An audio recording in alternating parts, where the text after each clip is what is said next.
Hello hello hello hello बच्चों, hello, good evening. आप सभी का बहुत बहुत स्वागत है।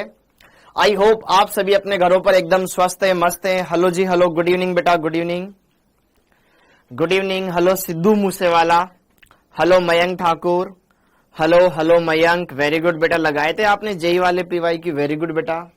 Hello Sandeep, Ankita ji, Nancy, Falak, hello hello Aditya, hello Anupama, hello Neha ji, good evening. Hello silencer boy. आज इवनिंग में कैसे यार बेटा? आज 4 बजे शायद पालीवाल सर को कुछ काम था बेटा, इस वजह से उन्होंने 4 बजे क्लास ली, ठीक है। क्योंकि अब उनकी तो फैमिली यहाँ पर है, तो उनको तो आज थोड़ा घर पर कुछ उनके पूजा वगैरह होगी, तो उन्होंने बोला, फिर मैंने कि डन करते हैं, कोई दिक्कत नहीं है। ओके, तो फिर अभी मैं क्लास ले रहा हूँ। हाँ जी, गुड इवनिंग जी, गुड इवनिंग। आप सभी का बहुत बहुत स्वागत है। हेलो एलियन बेटा, पहले अपन 12th का ही कंप्लीट करेंगे। ओके, हेलो हेलो, दिखाई दे रहा हूं मैं सबको? आवाज आ रही है? नमस्ते जी, नमस्ते। Hello Manjeet Kumar, hello Bharat, hello hello hello. हाँ जी बेटा, हैप्पी जन्माष्टमी बेटा। Hello Akash, hello Siya, hello hello hello. हाँ जी, वो नया बेच बेटा, जैसे कि देखो ध्यान से, अभी आरंभ 3.0 लॉन्च हो रहा है।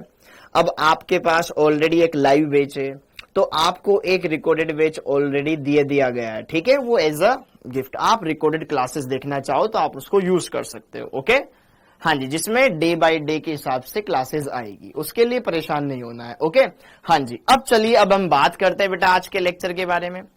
अब यहां पर हम बात करते हैं आज के लेक्चर के बारे में। आज हम डायरेक्ट पहले कुछ चीजें पढ़ेंगे, अदरवाइज कल भी हम ज्यादा नहीं पढ़ पाए, सारी चीजें अपनी रह जाती है। ओके, जितना मैं सोच कर आता हूं फिर उतना हो नहीं पाता। हाँ जी, हाँ, ओके, गुड इवनिंग। हेलो अद्भुत, हेलो अद्भुत, hello hello hello hello. Ksp बताऊंगा बेटा, नेहा जी केएसपी पढ़ेंगे, थोड़ा सा मैं उसके बारे में बता दूंगा। ओके, तो गुड इवनिंग बेटा, सब पढ़ाएंगे यार, टेंशन मत लो। ओके, अब जरा देखो ध्यान से, सबसे पहले ना हम बात करते हैं आज के लेक्चर के बारे में, क्या क्या अपन को पढ़ना है, क्या क्या चीजें करनी है, सारी बातें मैं बताता हूँ। हाँ, सबसे पहले देखो ध्यान से, लेक्चर नंबर 5 है। अब आज के इस लेक्चर में क्या क्या चीजें हम करने वाले, क्या क्या जानकारी हम देखने वाले, उसको देख लेते हैं। देखो, आज के लेक्चर में हम बात करेंगे इलेक्ट्रोड विभव, संदर्भ इलेक्ट्रोड, सेल का प्रदर्शक, गैल्वेनिक सेल। गैल्वेनिक सेल हम पहले पढ़ेंगे, ठीक है। लेकिन इससे पहले प्रीवियस लेक्चर्स रिलेटेड कुछ बातें मैं जरूर करूंगा, सारी बातें बताऊंगा, हर एक बात क्लियर करवाऊंगा साबिया जी। ओके, और यहां पर हम साथ के साथ पढ़ेंगे बेटा, जैसे कि अभिगमनांक या हिटार्फ संख्या क्या है, ये सारी चीजें कवर करेंगे। हिटार्फ संख्या टी। ओके, ये सारी चीजें क्लियर करेंगे। गुड इवनिंग, एकदम बढ़िया। और जरा देखो ध्यान से बेटा, अभी मैं आपको ये बता देता हूं कि अपन पहले फिजिकल के 2 चैप्टर कंप्लीट कर लेते हैं, इलेक्ट्रोकेमिस्ट्री, केमिकल काइनेटिक्स। क्योंकि बहुत सारे बच्चों के यार मेरे पास मैसेज आ गए थे कि सर आप पहले क्या करवा दो, इन दोनों को कंप्लीट करवा दो, फिर इनऑर्गेनिक के साथ में ऑर्गेनिक करवा देना, ठीक है। तो जरा देखो ध्यान से, हम बात करते हैं यहां पर कि अभी फिजिकल के ये 2 चैप्टर अपन ना कर लेते हैं पहले, फिर उसके बाद इनऑर्गेनिक और ऑर्गेनिक को साथ साथ पैरेलल में चला लेंगे। ओके, हाँ या ना? अभी अपन और फिजिकल को पहले कंप्लीट कर लेते हैं कि इलेक्ट्रोकेमिस्ट्री और केमिकल काइनेटिक्स, फिर देन साथ में हम क्या करेंगे, पैरेलल में इनऑर्गेनिक के साथ ऑर्गेनिक चला देंगे। ओके, फिर कोई दिक्कत नहीं है। फिर अभी कल नहीं होगी बेटा, पहले अपन इसको इलेक्ट्रोकेमिस्ट्री को खत्म कर लेते हैं। ओके, भरत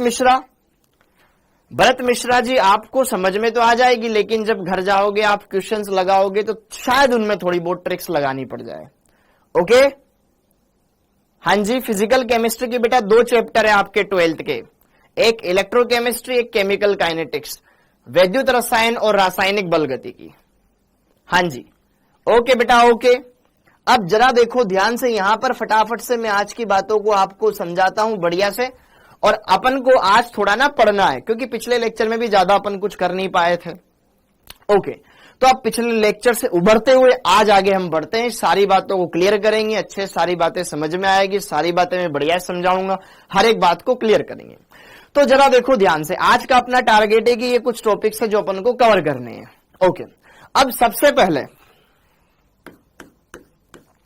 सबसे पहले प्रीवियस लेक्चर में हमने क्या पढ़ा था? प्रीवियस लेक्चर में हमने इतना देखा था कि यार कोलराउश के नियम के अनुप्रयोग। कोलराउश के नियम का पहला अनुप्रयोग था कि दुर्बल वैद्युत अपघट्य के लिए हम मोलर चालकता या तुल्यांकी चालकताओं की गणना कर सकते हैं।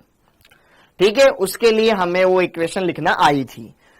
फिर दूसरी बात हमने ये पढ़ी थी कि कोलराउश के नियम की सहायता से हम वियोजन की मात्रा अल्फा ज्ञात कर सकते हैं। हम वियोजन की मात्रा अल्फा ज्ञात कर सकते हैं। जस्ट यहां पे मैं रिवीजन करवा रहा हूं थोड़ा सा 1-2 मिनट के लिए। हमने ये पढ़ा था कि यार वियोजन की मात्रा अल्फा अगर हमें ज्ञात करनी हो तो अल्फा ज्ञात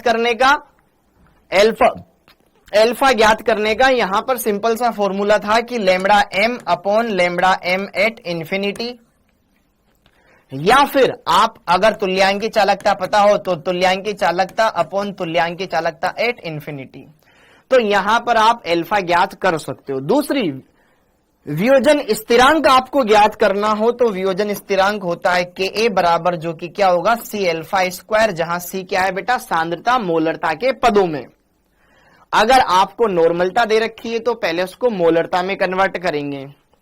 ठीक है, तो यहां पर ये है आपके पास वियोजन स्थिरांक, ये है आपके पास यहां पर सांद्रता मोलरता के पदों में, मोल पर लीटर के पदों में। अब थर्ड पॉइंट हमने यहां पर क्या देखा था? थर्ड पॉइंट हमने यहां पर यह देखा था कि हम दुर्बल वैद्युत अपघट्य, मतलब जो अल्प विलेय होते हैं, अल्प विलेय वाले वैद्युत अपघट्यों के लिए हम क्या ज्ञात कर सकते हैं? उनके लिए विलेयता, उनकी विलेयता अर्थात सोल्युबिलिटी S ज्ञात कर सकते हैं। और S पता है तो फिर KSP हम ज्ञात कर लेंगे। ये विलेयता गुणनफल कहलाता है, यह विलेयता गुणनफल कहलाता है, विलेयता गुणनफल कहलाता है। ओके, विलेयता के बारे में हमने विलियन वाले चैप्टर में भी पढ़ा था। विलेयता के बारे में हमने विलियन वाले चैप्टर में भी पढ़ा था। सिंपल सी अगर इसकी डेफिनेशन समझी जाए, 1 लीटर में कितना ग्राम विलेय है, सिंपल यही इसकी विलेयता की डेफिनेशन होती है। विलेयता की सिंपल सी डेफिनेशन होती है कि 1 लीटर में कितना ग्राम विलेय उपस्थित है। ओके, तो जरा देखो ध्यान से, ये 3 बातें हमने यहां पर समझी थी। और फिर हमने ये देखा था बेटा कि यार अगर संतृप्त विलयन है, संतृप्त मतलब दुर्बल वैद्युत अपघट्यों के लिए तो हम ये बोलेंगे कि भाई जितना वो घुल सके, वो अनंत तनु हो चुके हैं, तो उनके लिए अगर संतृप्त विलयन की बात कर ली जाए, संतृप्त विलयन के लिए हमने ये देखा था बेटा कि जो मोलरता होती है वही विलेयता के बराबर हो जाती है, वही विलेयता के बराबर हो जाती है। मतलब मोलरता M बोलो या विलेयता S बोलो, बात एक ही थी। तो फिर हमने अनंत अनुता पर यहां पर एक फॉर्मूला पढ़ा था कि लैम्बडा M अगर मेरे को ज्ञात करना हो एट इंफिनिटी, तो कप्पा गुणा 1000 अपोन में यहां पर क्या आता था, मोलरता आता था। उसकी जगह आप यहां पर विलेयता रख सकते हो, विलेयता रख सकते हो, विलेयता रख सकते हो। इतनी बात हो गई, ये बात हमने देखी। अब इसके बाद आपके पास एक नई चीज आई थी कि सर अगर हमें S पता चल जाए तो KSP कैसे ज्ञात करते हैं। ये थोड़ा सा हमारे लिए ट्रिकी है। तो जरा देखो ध्यान से, यहां पर इन चीजों को तो हमने समझ लिया था, इन चीजों को तो हमने समझ लिया था। तो अब जरा देखो ध्यान से यहां पर कि यार किसी दुर्बल वैद्युत अपघट्य, किसी दुर्बल वैद्युत अपघट्य के लिए KSP की गणना कैसे की जाती है। कोई भी दुर्बल वैद्युत अपघट्य हो उसके लिए KSP कैसे ज्ञात किया जाएगा। ठीक है, जैसे कि माना लवण, कोई लवण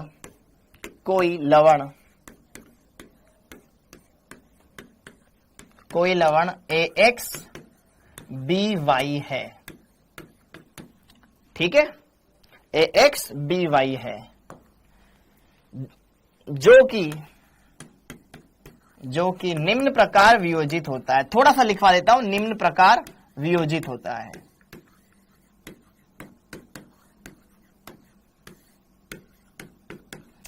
हाँ जी बेटा, यहां से आप लिखना स्टार्ट करेंगे। अब थोड़ा सा मैं बताऊंगा, बाकी साम्य अवस्था वाले चैप्टर में अपन पढ़ेंगे, ताकि आपको ये केएसपी वाली चीज समझ में आ जाए। बहुत ही सिंपल है।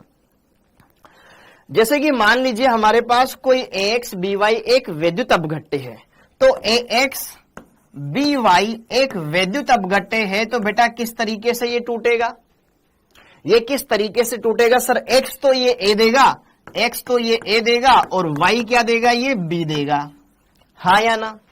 अब आयनिक यौगिक है तो x कहां से आया होगा? इसके माथे पे से, और y यहां पे कहां से आया होगा? x के माथे, a के माथे पे से, तो प्लस y और माइनस x, ये हमने देखा। अब जरा देखो ध्यान से, यहां पर आप हमने मोल कॉन्सेप्ट वाला चैप्टर पढ़ा है बेटा। यार ये जो गुणांक है, ये रस समीकरण मिति गुणांक की तो है, इसका गुणांक 1 है, इसका गुणांक x है, इसका गुणांक y है। तो इसका मतलब ये है, अगर इसका मैं 1 मोल लूंगा तो इसके x मोल बनेंगे और इसके y मोल बनेंगे। यस और नो? तो जरा देखो ध्यान से, अगर मैं बात कर लूं यहां पर ax by एक क्या है हमारे पास? दुर्बल वैद्युत अपघट्य है। तो इस दुर्बल वैद्युत अपघट्य का कुछ भाग घुल गया, और उस कुछ भाग से इसके इतने मोल प्राप्त हो गए, इसके इतने मोल प्राप्त हो गए। मान लो ax by की विलेयता क्या है? s है, वो घुली हुई मात्रा क्या है? s है। तो इसमें से ही ये बने, लेकिन इसके कितने मोल बने? x मोल बने। तो यहां पर x गुणा s टोटल विलेयता आ जाएगी a प्लस आयनों की, और b की y गुणा s आ जाएगी ना। जैसे कि अगर मान लो आपको तो ये समीकरण दे दी गई है और आपसे बोला जाए इसके 2 मोल टूट रहे हैं, तो ये कितने बनेंगे? 2x, और ये कितने बनेंगे? 2y। तो सेम उसी तरीके से यहां पर हमने ये देखा।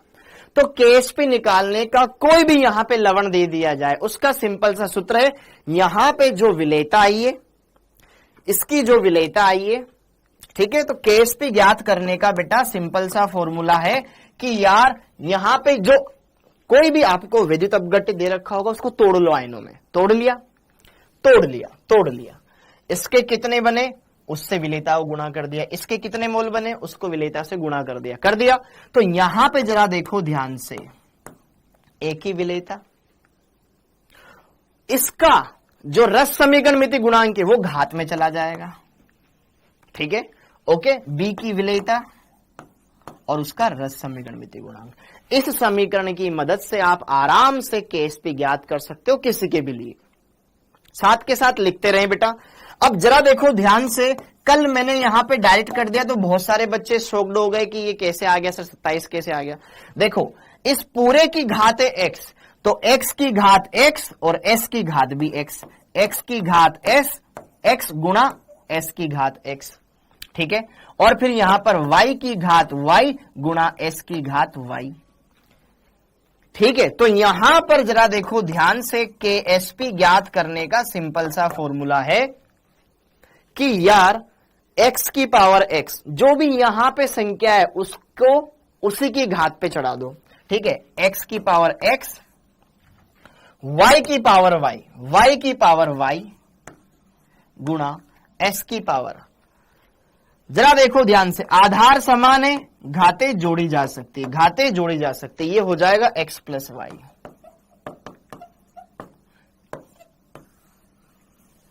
यहां पर केएसपी इस तरीके से, इस फॉर्मूले से हम ज्ञात कर सकते हैं। एक बार ये नोट करो, थोड़ा सा मैं आपको बता दूंगा तो आपको फील आ जाएगा। एक बार मैं आपको बता दूंगा तो फील आ जाएगा। बट केएसपी इस तरीके से अपन ज्ञात करते हैं कि कितने आयन मिल रहे हैं, ठीक है। ओके, तो यहां पर हम उस तरीके से समझ लेंगे। जैसे कि मान लो कोई लवण है AgCl, उसकी विलेयता अगर S है तो किस तरीके से उसका विलेयता गुणनफल लिखा जाएगा। तो एक बार इसको नोट डाउन करो, भी मैं बता देता हूं, फिर आगे की चीजें हम स्टार्ट करते हैं। ओके, हाँ, अब ये चीज हो गई x।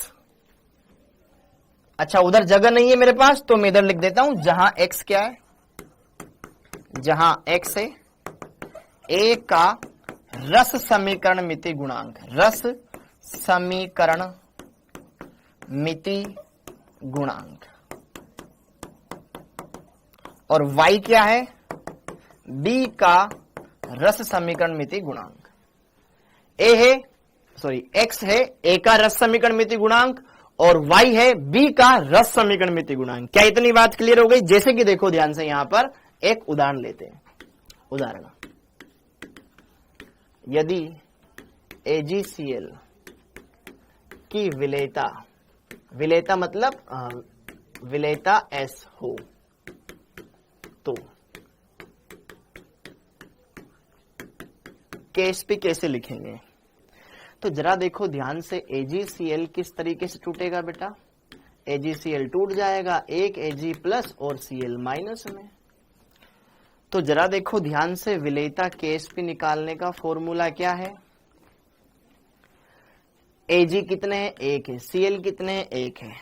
तो यहां पे ये डायरेक्ट आप एक जनरल वे है इस जिसके जरिए आप विलेयता डायरेक्ट निकाल सकते हो। तो जरा देखो ध्यान से, 1 की पावर 1, x का मान 1 है, y की पावर y, 1 की पावर 1 और फिर पीछे आ जाएगा s की power x plus y, 1 plus 1। तो डायरेक्ट यहां पर हो गया ना, KSP बराबर क्या आ जाएगा? 1 को गुणा 1 से करेंगे तो 1 ही आ जाएगा, s की पावर 2 s स्क्वायर। तो KSP बराबर हो गया s स्क्वायर। ठीक है, हाँ जी। तो सेम इसी तरीके से यहां पर एक बार अगर मैं और एक उदाहरण ले लेता हूं, जैसे कि BaSO4 गलत हो जाएगा, मतलब वो वापस सिंपल ही हो जाएगा। जैसे कि Ag3PO4 कल वाला, Ag3PO4 के लिए अगर मैं KSP ज्ञात करूंगा बेटा, तो जरा देखो ध्यान से, Ag सिल्वर आयन होता है, PO4 कुछ नहीं होता, PO4 3- फॉस्फेट आयन होता है। ठीक है, PO4 ये पूरा का पूरा एक आयन है, फॉस्फेट आयन। तो जरा देखो ध्यान से, Ag3PO4 टूटता है तो एक Ag प्लस आयन बनेगा, और मतलब यहां पे 3 Ag प्लस आयन बनेंगे और एक फॉस्फेट रेनायन बनेगा, पता है ना? तो यहां पर x का मान कितना हो गया? 3, और यहां पे फॉस्फेट आयन एक ही है, तो y का मान कितना हो गया? 1। तो 3 की पावर 3 गुणा 1 की पावर 1 गुणा में s अगर विलेयता हो तो s की power x plus y 3 plus 1, जो कि हमने कल सोल्व किया था। 3 की घात 3, 3 का क्यूब 27 और ये s की पावर 4। तो KSP बराबर 27 s की पावर 4 आया था। क्या हमने पिछली क्लास में देखा था बेटा? क्या हमने ऐसा पिछली क्लास में किया था? ये बाकी अपन चीजें फिर फिजिकल केमिस्ट्री के साम्यावस्था वाले चैप्टर में पढ़ लेंगे। ठीक है, अभी यहां पर इसको ज्यादा एंटरटेन करने की जरूरत नहीं है। क्या ये बात समझ में आ गई? तो आप KSP कैसे ज्ञात कर सकते हो, ये चीज मैंने आपको बता दी, इतने से काम हो जाएगा, कहीं काम आपका नहीं रुकने वाला। तो यहां पर ये चीजें, फिर ये चीजें KSP वाली बात क्लियर हो गई। अब जरा देखो ध्यान से, यहां पर आगे बढ़ते हैं बेटा। अब आगे बढ़ते हैं, लास्ट लेक्चर में थोड़ी सी कुछ बात और बची हुई थी जो मेरे को बतानी थी। ठीक है, हिटार्फ संख्या वाली चीज। ओके, उससे पहले उससे रिलेटेड एक छोटा सा पॉइंट है जो आपके उसमें हेल्प करेगा। वो क्या है? वो क्या है बेटा? आयनों की आयनिक गतिशीलता। आयनों की आयनिक गतिशीलता,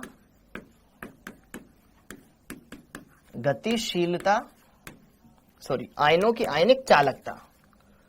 आयनों की आयनिक चालकता, देखो जिस तरीके से हम मोलर चालकता और तुल्यांकी चालकता को लैम्बडा m और लैम्बडा EQ से रिप्रेजेंट करते हैं बेटा, तो ये भी तो एक चालकता ही है, तो इसको अपन लैम्बडा से दिखाते हैं। आयनों की आयनिक चालकता लैम्बडा एवं इनकी गतिशीलता। गतिशीलता मतलब उनके वेग। जैसे आपने फिजिक्स में पढ़ा होगा, वेग या चाल को u से दर्शाते हैं, तो वही u में संबंध।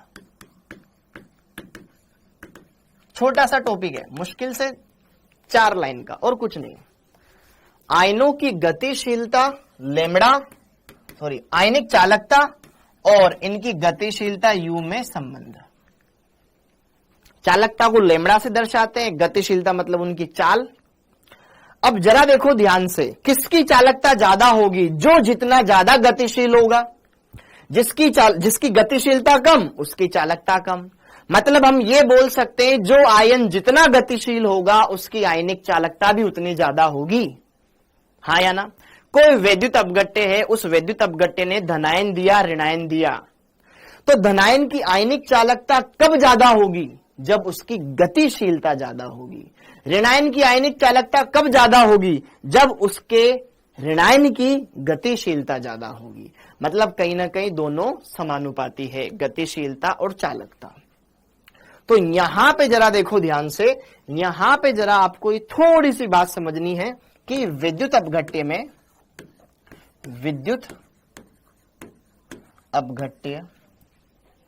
में आयनों की आयनिक चालकता लैम्ब्डा, उनकी गतिशीलता U के समानुपाती होती है, U के समानुपाती होती है। ये कल का बचा हुआ काम था जो करना है यार, ठीक है? फिर इसके बाद बढ़िया टॉपिक आएगा एकदम मस्त। ओके, इसीलिए मैं भी आपके कमेंट्स थोड़े मैंने होल्ड पे कर रखे हैं ताकि कम टाइम में इसको अपन कवर कर सके। अर्थात लैम्ब्डा समानुपाती U, लैम्ब्डा आयनिक चालकता जो कि गतिशीलता के समानुपाती है। ओके, हाँ जी। अब जरा देखो ध्यान से, यहां पर ये तो समझ में आ गया कि मतलब आयनिक चालकता और गतिशीलता में क्या संबंध होता है, और इन्हीं से रिलेटेड होती है बेटा हिटार्फ संख्या। इन्हीं से रिलेटेड होती है बेटा हिटार्फ संख्या या अभिगमनांक T। अभिगमनांक T ज्यादा इंपॉर्टेंट नहीं है, बस दिया हुआ था तो आपको भी पढ़ाना जरूरी, वरना कल एक बच्चे ने पूछा था कि सर ये हिटार्फ संख्या क्या होता है। तो जरा देखो ध्यान से, उसी से रिलेटेड है। हम ये जानते हैं कि कोई भी विद्युत अपघट्य विलयन में धारा का प्रवाह आयनों की वजह से होता है। कोई भी विद्युत अपघट्य है, चाहे AgCl है, ZnSO4 है, कॉपर सल्फेट है, जिंक सल्फेट है, कोई भी है, उसमें आयन होंगे तो ही धारा का प्रवाह होगा।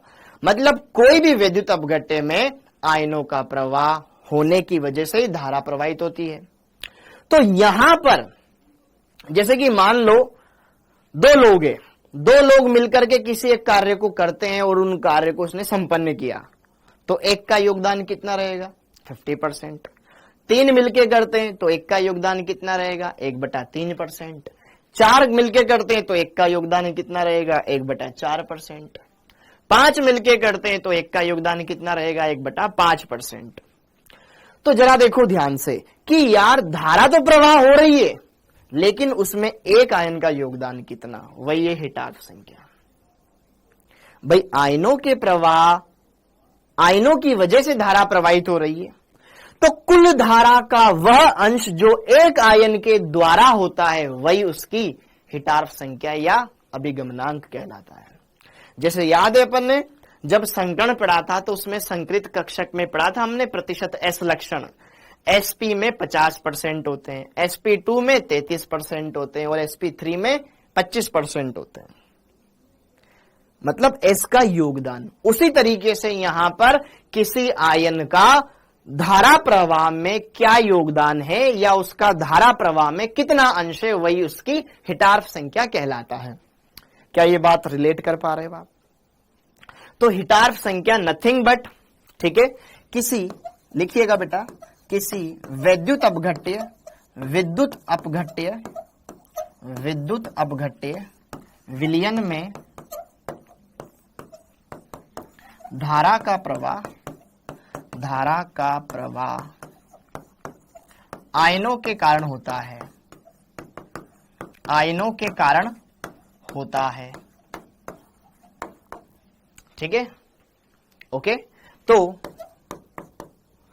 तो कुल धारा का वह अंश, तो कुल धारा का अंश, ठीक है, कुल धारा का अंश जो कि किसी एक आयन के कारण हो, ठीक है, कुल धारा का वह अंश जो किसी एक आयन के कारण होता है, कुल धारा का वह अंश या भाग,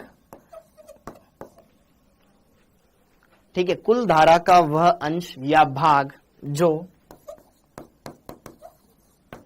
किसी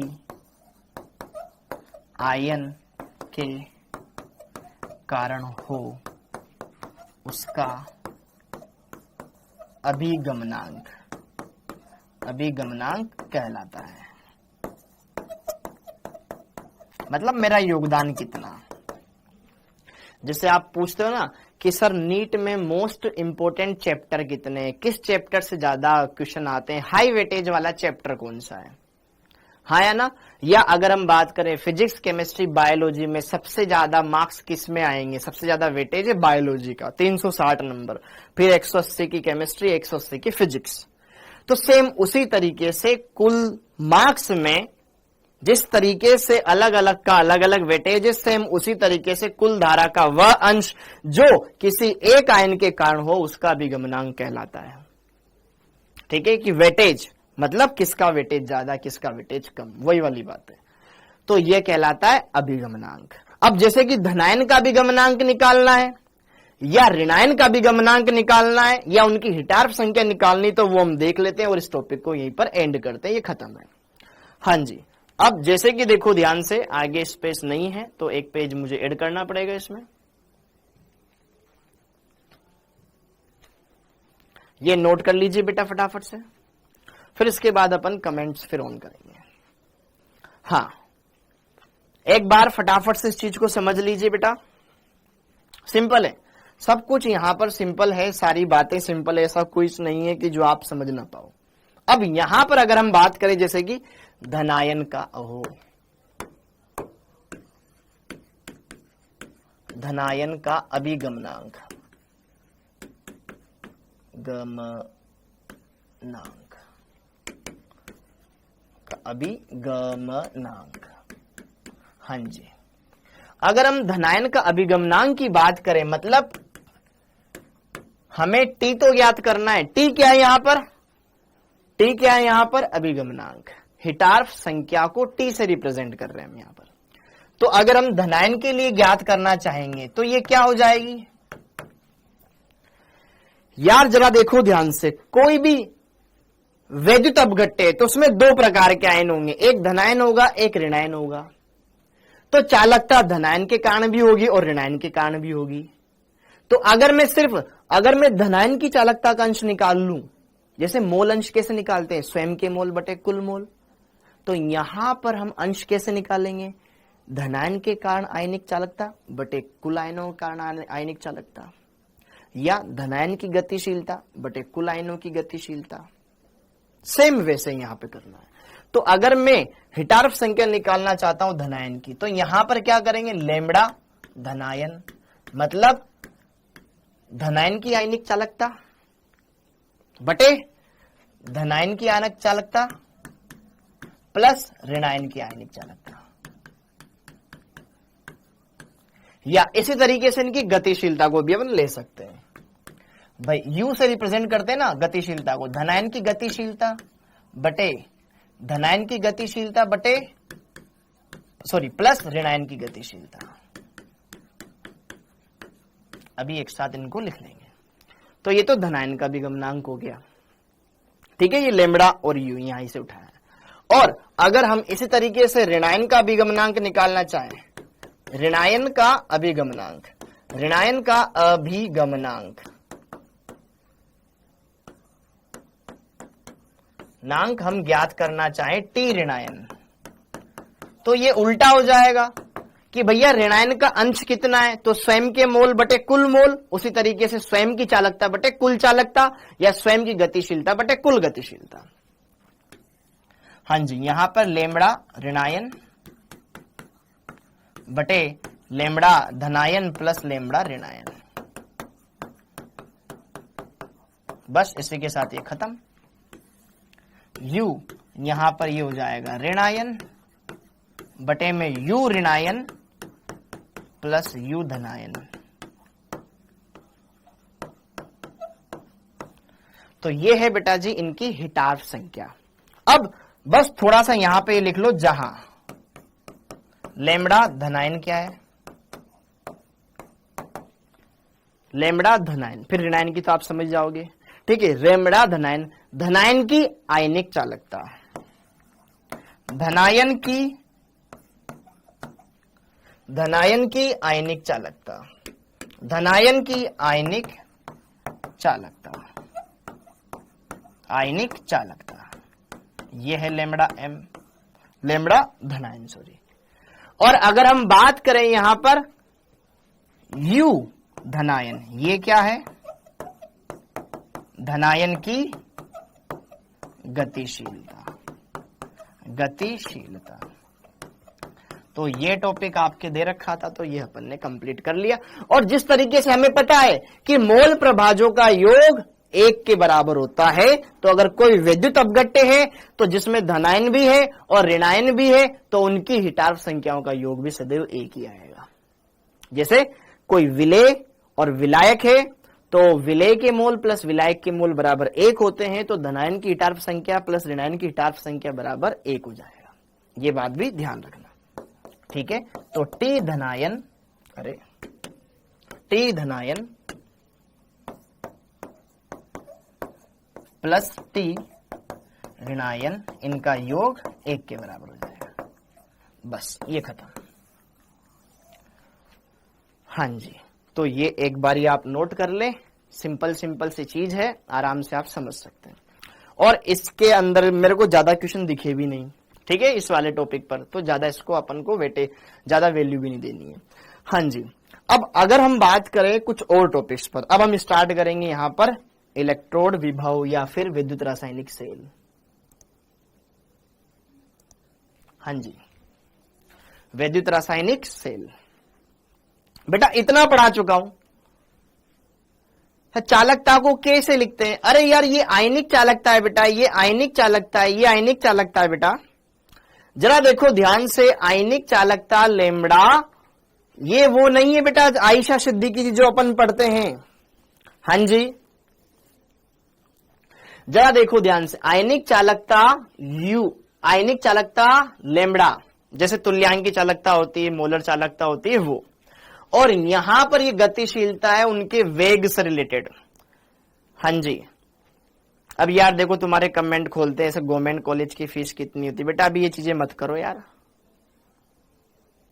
हल्ला बोल दिया जल्दी से, ठीक है। हिटार्च, बेटा देखो ध्यान से कि यार आयनों की चालकता उनकी गतिशीलता के ऊपर डिपेंड करेगी। जितनी उनकी गतिशीलता होगी वो आयन उतना ही ज्यादा चालकता दर्शाएगा, है ना। अब मतलब यहां पर गतिशीलता के समानुपाती होगी चालकता। अब यहां पर अगर मैं बात करूं हिटार्फ संख्या, तो हिटार्फ संख्या क्या है? जिस तरीके से हमने मोल प्रभाज निकाले थे कि यार कुल धारा में कितना अंश एक आयन के कारण है, वही उसकी क्या है यहां पर चालकता है। तो यहां पर हिटार्फ संख्या को T से रिप्रेजेंट करते हैं। तो धनायन के लिए निकालना होगा, तो देखो धनायन का अभिगमनांक निकालना होगा मुझे, तो धनायन की आयनिक चालकता बटे कुल आयनों के कारण आयनिक चालकता, यहां पर उनकी गतिशीलता, इस तरीके से अपन यहां पर देख सकते हैं। हाँ लास्ट में कर लेंगे बेटा, लास्ट में कर लेंगे, कोई दिक्कत नहीं है। किसका फोन आ रहा है? हाँ जी, डन। सर वहां एक आयन होगा, कहां होगा एक आयन? क्लियर हो गया ये वाला पॉइंट? धनायन की आयनिक गतिशीलता और U है धनायन की आयनिक चालकता और ये गतिशीलता। डाल देंगे अब्दुल्ला जी, डाल देंगे बेटा, डाल देंगे। ऑर्गेनिक बेटा फिजिकल के दोनों चैप्टर कंप्लीट होने के बाद, हाँ मोल कॉन्सेप्ट की तरह ही है बेटा, मोल कॉन्सेप्ट की तरह ही। अब थोड़ा सा अपन आगे बढ़ते हैं, चीजों को सही तरीके से आगे बढ़ाते हैं। हाँ जी, ये वाली चीज क्लियर हो गई है। अब थोड़ा सा स्पीड बढ़ाएंगे और आगे की चीजों को समझेंगे। अब थोड़ा सा स्पीड बढ़ाएंगे और आगे की चीजों को समझेंगे। हाँ, तो बात ऐसी है, घर जैसी है। हमने इस चैप्टर में एक पोर्शन को कंप्लीट किया, जिसका नाम था चालकता। चालकता वैसे इतना बड़ा पोर्शन नहीं था बेटा, क्वेश्चन भी इसमें सिंपल से आते हैं, बस थोड़ी सी उनकी कैलकुलेशन वगैरह वो समझ लो, बाकी क्वेश्चन आसान होते हैं, टॉपिक भी आसान होते हैं इसमें। ओके, तो अब हम आते हैं यहां पर हमारे सेकेंड टॉपिक जो कि है वैद्युत रासायनिक सेल। अब वैद्युत रासायनिक सेल को हम समझेंगे। उस वैद्युत रासायनिक सेल के अंदर हम डेनियल सेल या गैल्वेनिक सेल बोल दो या वोल्टेज सेल बोल दो, उसको समझेंगे बढ़िया से। उसकी बनावट कैसे होती है, क्रियाविधि क्या होती है, कैसे वहां पर अभिक्रियाएं होती है, उनको समझेंगे। ठीक है, इलेक्ट्रोड क्या होता है, इलेक्ट्रोड विभव क्या होता है, वो कैसे कार्य करता है, उसको समझेंगे। ठीक है, तो अब आने वाला टॉपिक बहुत ही इंटरेस्टिंग है, बढ़िया से पढ़िएगा, सारी चीजों को ढंग से समझिएगा, हर एक बात अच्छे से क्लियर हो जाएगी आपकी। ओके, कूल है। तो चलिए अब यहां पर बात करें, हेडिंग डाल लीजिएगा बेटा। अब बाकी चीजें अपनी कवर हो चुकी है, तो सबसे पहले मैं आपको बताता हूं विद्युत रासायनिक सेल। विद्युत रासायनिक सेल, विद्युत रासायनिक सेल, इलेक्ट्रोकेमिकल सेल क्या होते हैं ये? Electrochemical cell. तो याद है हमने शुरुआत में पढ़ा था कि यार विद्युत रसायन में हम किसका अध्ययन करते हैं? विद्युत रसायन में हम रासायनिक ऊर्जा का विद्युत ऊर्जा में और विद्युत ऊर्जा का रासायनिक ऊर्जा में अंतर परिवर्तन कैसे होता है, इस बात का अध्ययन करते हैं। और वो चीज कौन करता है? ये करता है। उस डिवाइस का नाम क्या है? वैद्युत रासायनिक सेल। वैद्युत रासायनिक सेल वो ऐसे डिवाइस होती है जो इलेक्ट्रिकल एनर्जी को केमिकल एनर्जी में या केमिकल एनर्जी को इलेक्ट्रिकल एनर्जी में कन्वर्ट करेगी। तो ये कैसे डिवाइस है बेटा? जो कि रासायनिक ऊर्जा को, यह रासायनिक ऊर्जा को विद्युत ऊर्जा में, विद्युत ऊर्जा में और विद्युत ऊर्जा को रासायनिक ऊर्जा में कन्वर्ट करे, तो वो डिवाइस कहलाती विद्युत रासायनिक सेल। वो डिवाइस कहलाती विद्युत रासायनिक सेल। क्या मेरी बात क्लियर है? ओके, तो यार यहां पर इनके इसी आधार पर दो प्रकार है कि कौन किसमें चेंज करे। तो उसी के आधार पर यहां पर इन विद्युत रासायनिक सेल के दो टाइप होते हैं। एक होता है बेटा आपके पास, एक होता है आपके पास डेनियल सेल। सुना होगा आपने, सर ये कब पढ़ा होगा, एक बच्चे का मैसेज भी आया था। डेनियल सेल या गैल्वेनिक सेल, गैल्वेनिक या फिर इसको वोल्टेज सेल भी बोला जाता है बेटा, वोल्टेज सेल भी बोला जाता है यह। और दूसरा सेल होता है आपका वैद्युत अपघटनी सेल, इलेक्ट्रोलाइटिक सेल, वैद्युत अपघटनी सेल, वैद्युत अपघटनी सेल, इलेक्ट्रोलाइटिक सेल। फिर बाकी इंग्लिश में बाद में लिख लेंगे। हाँ, अब जरा देखो ध्यान से, डेनियल सेल या वोल्टेज सेल ये क्या काम करते हैं? जैसे कि इन्वर्टर, इन्वर्टर, तो इन्वर्टर से हमें जैसे लाइट चली जाती तो उससे फिर हमारी लाइट जलती है, तो उसमें तो केमिकल भरा होता है, तो केमिकल आपस में रिएक्ट करते हैं जिससे वहां पे एनर्जी रिलीज होती है। उस रिलीज एनर्जी को फिर हम क्या करते हैं? इलेक्ट्रिकल एनर्जी में कन्वर्ट करते हैं और फिर हमारा बल्ब जल जाता है। तो रासायनिक अभिक्रिया हो रही है, फिर उससे ऊर्जा, विद्युत धारा प्रवाहित हो रही है। तो कहीं ना कहीं यहां पर ये क्या करेंगे? रासायनिक ऊर्जा को विद्युत ऊर्जा में कन्वर्ट करेंगे। यह रासायनिक ऊर्जा को विद्युत ऊर्जा में कन्वर्ट करने का काम करते हैं, विद्युत ऊर्जा में कन्वर्ट करने का काम करते हैं। अब सपोज करो यार इन्वर्टर कब तक लाइट देगा? एक टाइम के बाद तो डिस्चार्ज हो ही जाएगा ना, फिर उसको वापस से चार्जिंग की जरूरत पड़ेगी। तो जब लाइट चली जाती है तो इन्वर्टर आपको बिजली देता है, और जब लाइट आती है तब वो खुद उससे ऊर्जा लेता है और चार्ज होता है, इलेक्ट्रिकल एनर्जी को वो केमिकल एनर्जी में कन्वर्ट करता है। तो वो काम करता है बेटा आपका विद्युत अपघटनी सेल। ठीक है, जब वो डिस्चार्ज हो जाएगा तो फिर वो क्या करेगा? वायर से एनर्जी लेगा, इलेक्ट्रिकल एनर्जी लेगा और खुद चार्ज होएगा। ठीक है, या फिर उसको फिर दुकान पे लेके जाओ, उसमें केमिकल वगैरह डलवाओ, अगर खत्म हो गया है तो फिर। ओके, तो ये क्या करेगा? रासायनिक ऊर्जा को, विद्युत ऊर्जा को रासायनिक ऊर्जा में बदलेगा। इलेक्ट्रिकल एनर्जी लेगा बाहर से, विद्युत ऊर्जा को रासायनिक ऊर्जा में बदलेगा।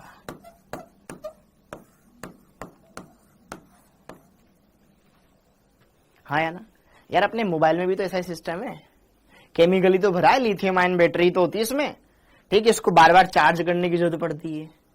अभी जरा देखो ध्यान से, इसमें कोई वायर तो लगा नहीं रखा है, ठीक है, बढ़िया से चल रहे हैं बिंदास, 2 फोन कॉल आ चुके हैं, दिख रहे हैं मेरे को, ठीक है, ओके। तो यार ये क्या है, ये भी तो एक डिवाइस ही ना, इलेक्ट्रिकल डिवाइस ही है, इसमें केमिकल भरा हुआ है, उस केमिकल की हेल्प से इसमें एनर्जी आ रही है और फिर हम इसमें देख पा रहे हैं चीजों को।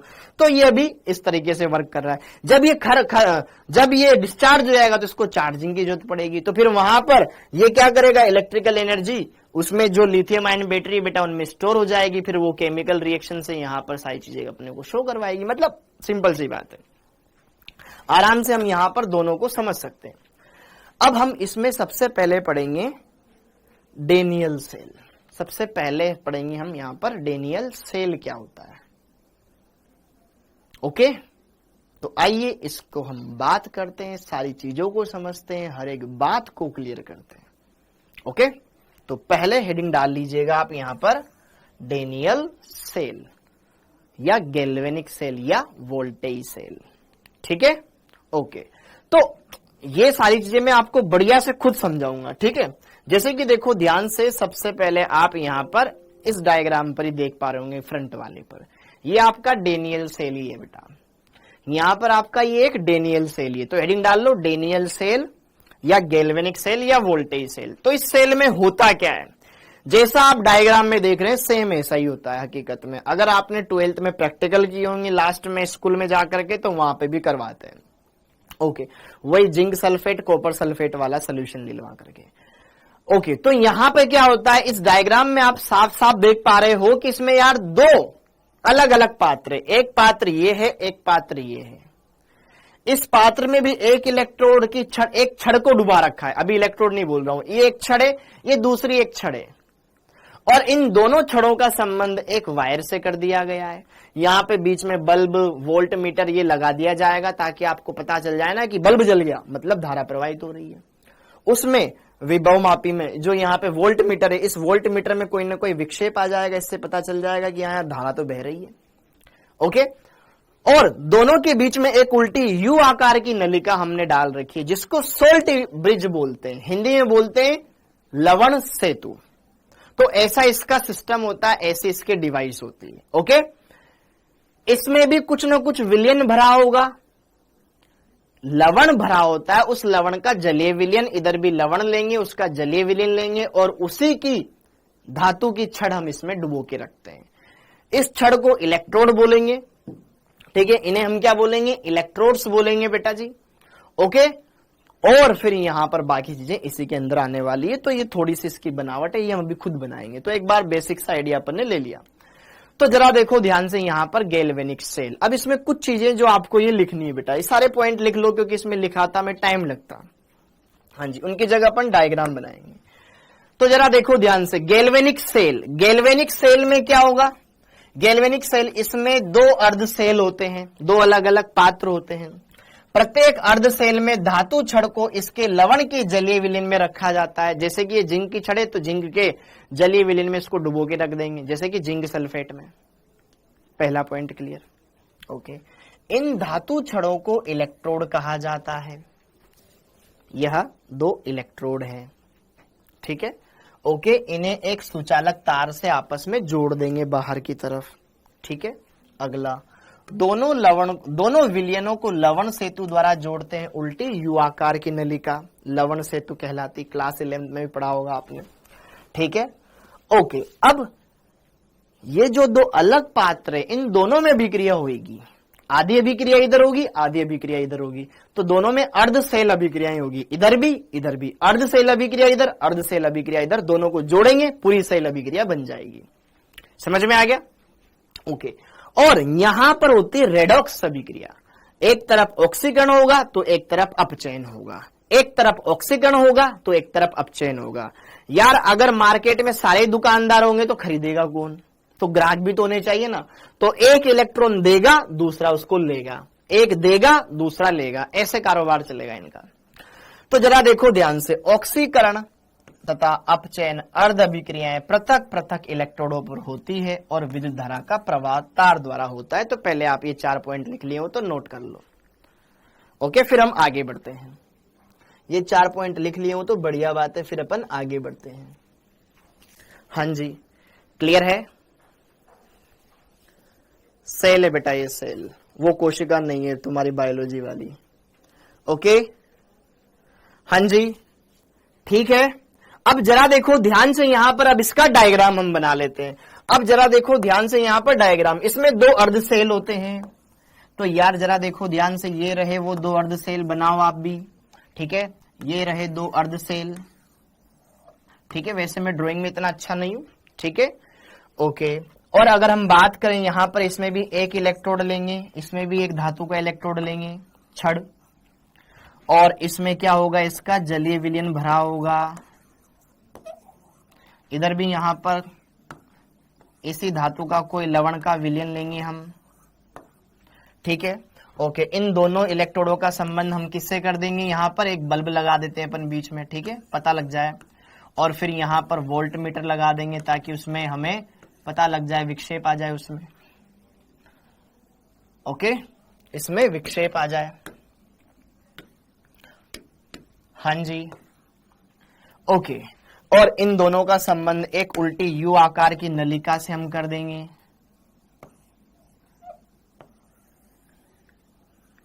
ठीक है। इसे बोला जाता है लवण सेतु, लवण सेतु, ओके जी। अब जरा देखो ध्यान से बेटा, जल्दी जल्दी बना लो, इसमें टाइम मत लगाओ, ठीक, क्योंकि आपका ही टाइम वेस्ट होएगा फिर। इधर है यहां पर, जैसे कि अगर मैंने लिया है, जैसे कि जिंक छड़ ली मैंने, ये ली बेटा मैंने जिंक की छड़, तो जिंक का ही मैं क्या लूंगा, कोशिश करूंगा उसी का क्या लूं मैं, जलीय विलयन लूं। जैसे कि ZnSO4 का यहां पर जलीय विलयन मैंने ले लिया, ओके। और यहां पर ये वाली छड़ है अपनी कॉपर की छड़, तो यहां पर मैं कोशिश करूंगा कॉपर का ही कोई जलीय विलयन का लवण लूं, कॉपर सल्फेट, इसका जलीय विलयन ले लिया। लवण सेतु क्या काम करता है सब बताऊंगा। इतना गंदा डायग्राम, तभी तो बेटा मैंने बायोलॉजी नहीं लिया, मैं मैथ्स से था, ओके। हाँ जी, अब जरा देखो ध्यान से, यहां पर इन दोनों के सिरों पर रुई लगी होती है, कॉटन,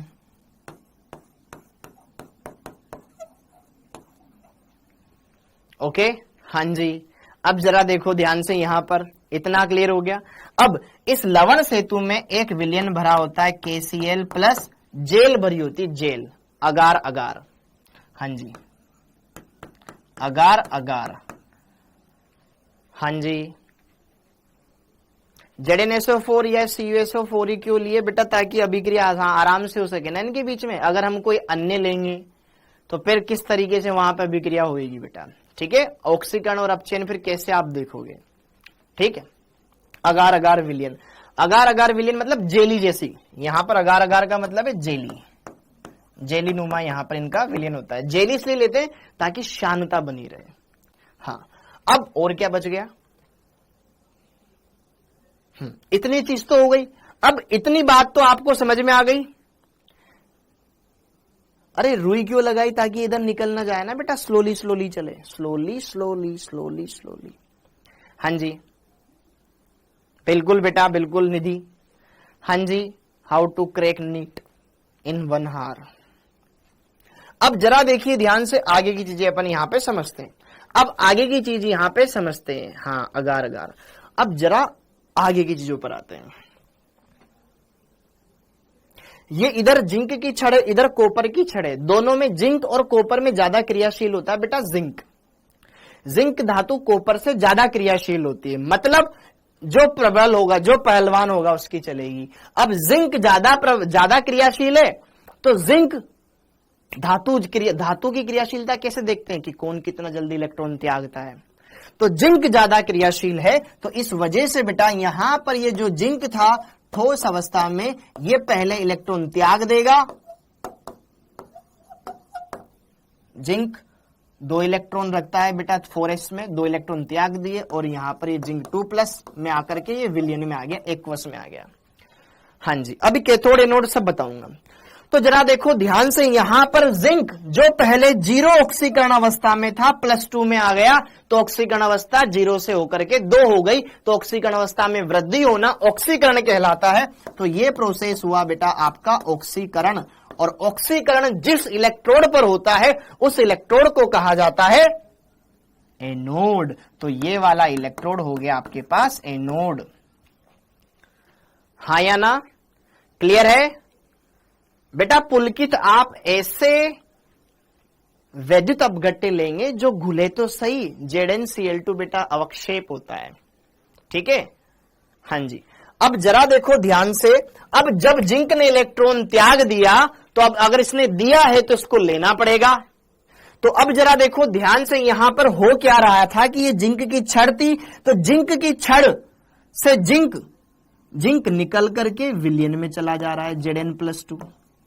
तो यहां पे क्या छोड़ रहा है? इस पर इलेक्ट्रॉन छोड़ रहा है, इस पर इलेक्ट्रॉन छोड़ रहा है, और इधर बाहर धनावेश इकट्ठा हो जा रहा है। तो यार ये छड़ क्या हो गई? ऋणावेशित। इस छड़ पर क्या आ गया? ऋणावेश आ गया, तो एनोड पर ऋणावेश होता है। अब इलेक्ट्रॉन इस पर है तो इधर से उधर जाएंगे, तो इलेक्ट्रॉनों का गमन इस दिशा में होगा। हाँ या ना? इतना समझ में आ गया? ओके, यहां पे ऋणावेश आया, ध्यान रखना इन सेल पर, इन एनोड पर नेगेटिव चार्ज होता है। अब जरा देखो ध्यान से, जब इलेक्ट्रॉन इधर जा रहे हैं तो यहां पे कॉपर सल्फेट का विलयन है, तो कॉपर सल्फेट जलीय अवस्था में होगा, तो यहां पे कॉपर प्लस आयन होगा कि नहीं होगा? होगा। तो यहां पर इधर से इसको पता है इलेक्ट्रॉन यहां मिल रहे हैं भैया, तो इस छड़ पे इलेक्ट्रॉन आ रहे हैं, तो कॉपर प्लस आयन यहां जाके बैठ जाएंगे। क्या हुआ? हमें आपकी तलाश थी, हमें आपकी तलाश थी। ओके, हाँ जी। अब जैसे ही कॉपर +2 आयन यहां जाएगा, विलयन में से निकल करके कॉपर +2 आयन एक्वस है, ठीक है? तो वो छड़ पर गया, वहां पर उसको इलेक्ट्रॉन मिले, तो देखो इसको पता है इलेक्ट्रॉन यहां आ रहे हैं, तो ये कॉपर +2 आयन इस धातु की छड़ पे जमा जाता जा रहा है, यहां पे धनावेश इकट्ठा होता जाएगा, ताकि इलेक्ट्रॉन आए वापस से उदासीन हो जाए, इलेक्ट्रॉन आए वापस से उदासीन हो जाए। तो इस धातु पर कौन सा चार्ज जमा हो रहा है? Positive charge. तो यहां पर क्या हुआ?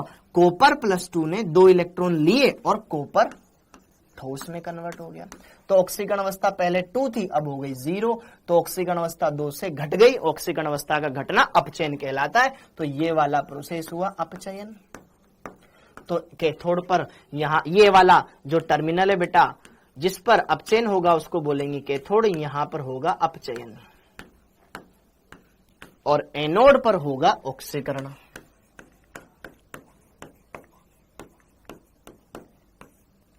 तो जो बायां वाला होता है यहां होता है ऑक्सीकरण, यहां दाएं वाले पे होता है अपचयन। और आपने एक ट्रिक भी पढ़ी होगी बेटा, loan, LOAN, loan. Left, loan का मतलब very good, left. Left side पर होता है ऑक्सीडेशन, लेफ्ट साइड पर होता है ऑक्सीडेशन, और उसे कहा जाता है एनोड, उसे कहा जाता है एनोड, जो कि कैसा होता है? नेगेटिव होता है, जो कि कैसा होता है? नेगेटिव होता है। क्या ये बात आपने क्लियर की है बेटा? AQ, ये AQ लिखा हुआ है, AQ का मतलब जलीय एक्वस। AQ वो जल्दी जल्दी में E जैसा बन जाता है, AQ एक्वस। ये क्रिया कब तक चालू रहती है? जब तक आयंस प्रवाहित हो रहे हैं तब तक। एक टाइम ऐसा आएगा ना जब सेल बंद हो जाएगा। तुम्हारी इस रिमोट, जैसे कि मान ले ये रिमोट है, ये रिमोट है, इस रिमोट में 2 सेल लग रहे हैं। अब एक टाइम आएगा डिस्चार्ज हो जाएंगी तो बंद हो जाएगा, ठीक है? हाँ जी, दोबारा से ध्यान से सुन लो, ध्यान से सुन लो मेरी बात, समझ लो ध्यान से। अरे रुई का वर्क ये है ना, ताकि यहां से पूरा का पूरा एकदम से निकल के ना आए, धीरे धीरे जाता रहे आयन। अभी सारी बातें बताऊंगा, अभी मैंने अपनी बात बंद नहीं करी है, तो अभी आप सारी बातों को ध्यान से सुने, बिना बीच में डिस्टर्ब किए बोले ना। हाँ जी, दोबारा से मैं आपको यहां बता देता हूं, मैं क्या बता रहा था कि भैया एक ये पात्र होता है, एक ये पात्र होता है, इसमें एक छड़ इधर है, एक छड़ इधर है, दोनों को तार से लगा दिया, बीच में यू आकार की नलिका लगा दी। तो जरा देखो ध्यान से, ये जिंक धातु की छड़ है, ये कॉपर धातु की छड़ है। जिंक धातु की क्रियाशीलता ज्यादा होगी तो ये पहले इलेक्ट्रॉन त्यागेगा, अर्थात इसका ऑक्सीकरण होगा और छड़ पे इलेक्ट्रॉन राके छोड़ देगा। अब ये इलेक्ट्रॉन इधर से इधर जाएंगे, तो यहाँ पे क्यों जा रहे हैं? क्योंकि यहाँ धनावेश है। वो कहां से आ रहा है? इस विलयन में उपस्थित कॉपर प्लस 2 आयन। ये कॉपर प्लस 2 आयन इधर से जा रहे हैं, कहां पर? धातु की छड़ पर। तो इस छड़ पर क्या इकट्ठा हो गया? धनावेश, धनावेश, धनावेश। तो ये वाली धनावेश हो गया। अब यहां पे कौन आ रहा है? इलेक्ट्रॉन आ रहा है। इधर से कौन आया? इलेक्ट्रॉन। तो ये धन और इलेक्ट्रॉन मिलकर के उदासीन हो जाएगा। तो जरा देखो ध्यान से, कॉपर प्लस 2 आयन ने 2 इलेक्ट्रॉन लिए और कॉपर में कन्वर्ट हो गया, उदासीन हो गया, उदासीन हो गया। तो यहां पे क्या हुआ? अपचयन। अपचयन कहां होता है? कैथोड पर होता है। तो इतनी बात समझ में आ गई क्या? इतनी बात समझ में आ गई क्या? सर कॉपर में भी तो इलेक्ट्रॉन टाइट होंगे, इलेक्ट्रोड पर क्यों गए? अरे भाई आप यहां पर ये बेटा रिएक्शन हो रही है ना, ये जिंक। आपने बोल दिया कि कॉपर में तो इलेक्ट्रॉन टाइट बंधे होते हैं। भाई जो ज्यादा क्रियाशील है, अब जैसे कि तू बोले अंडरटेकर को कोई नहीं हरा सकता। अगर मैं बोलूं तेरे से अंडरटेकर लड़ने आया तो तू जीत पाएगा? नहीं जीत पाएगा। लेकिन अंडरटेकर से अगर ग्रेट खली लड़ने आया तो जीत जाएगा ना। आप इंटेलिजेंट हो, लेकिन किससे? ये भी तो मैटर करता है ना। ओके, आप इस क्लास में इंटेलिजेंट हो, दूसरे थोड़ी ना इंटेलिजेंट हो, ठीक है। ओके, तो कंपैरिजन, अब जैसे कि मान ले इस साल नीट 2023 में कोई टॉपर आया, तो क्या वो इंटेलिजेंट है? हाँ वो इंटेलिजेंट है, लेकिन सबसे इंटेलिजेंट थोड़ी ना है, उससे ही बड़ा कोई ना कोई बैठा होगा।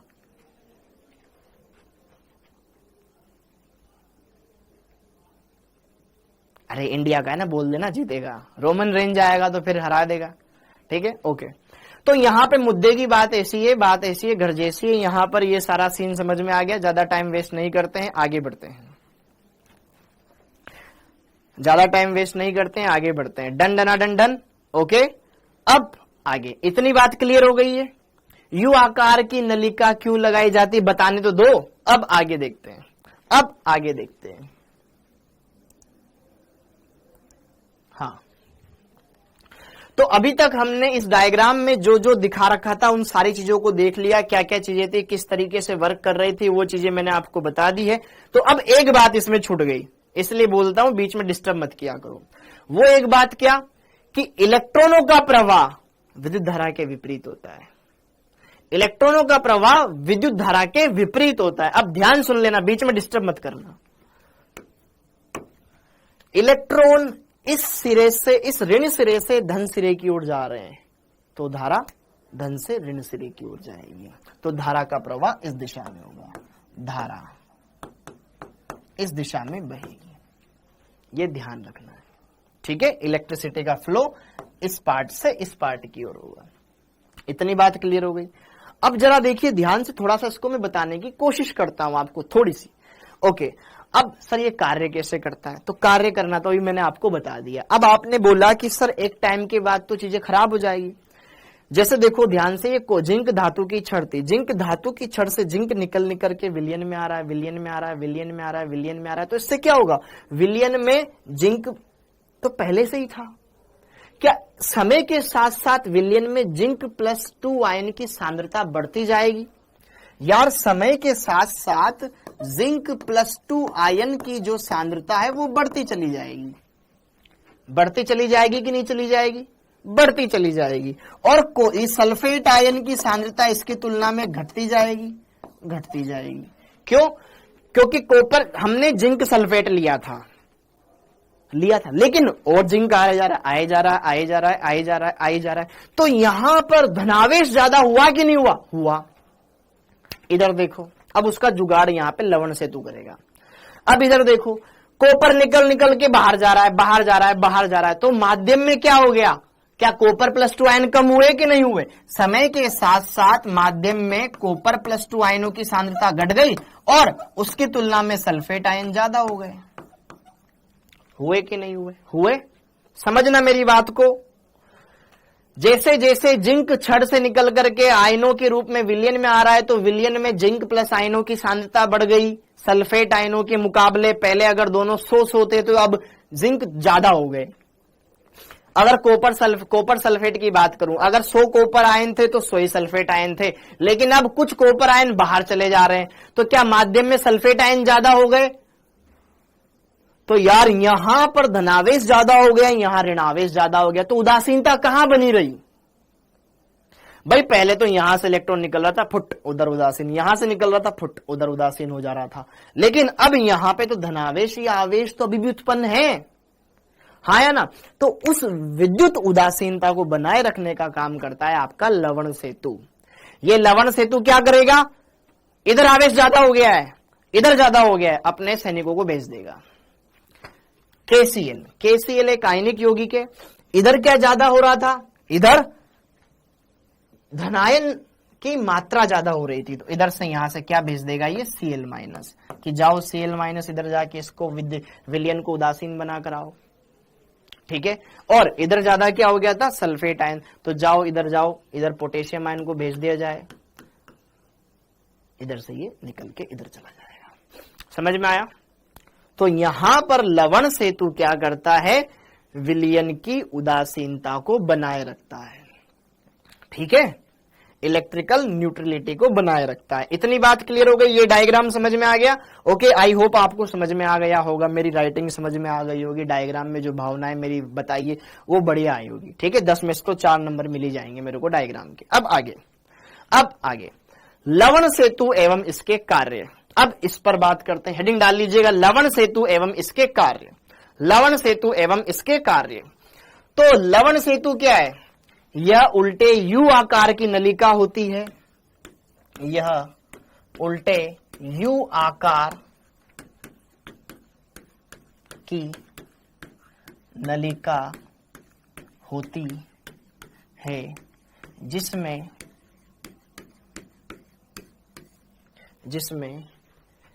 KCl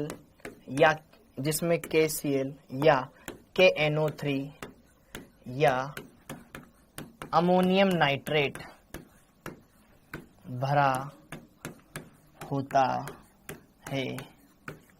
इनके साथ इसमें जेली नुमा अगार अगार पदार्थ भी उपस्थित होता है जो कि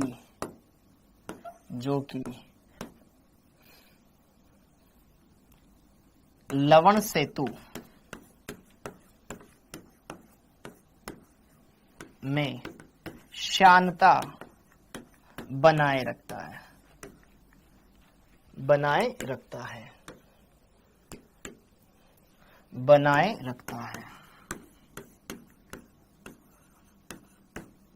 ताकि आयन धीरे धीरे गति करे, ठीक है, बनाए रखता है। उल्टे लिखा हुआ है, ये डुलटे नहीं लिखा हुआ है, उल्टे लिखा हुआ है, उल्टे। ओके, पहली बात तो ये, यह सेल की विद्युत उदासीनता को बनाए रखता है, विद्युत उदासीनता को बनाए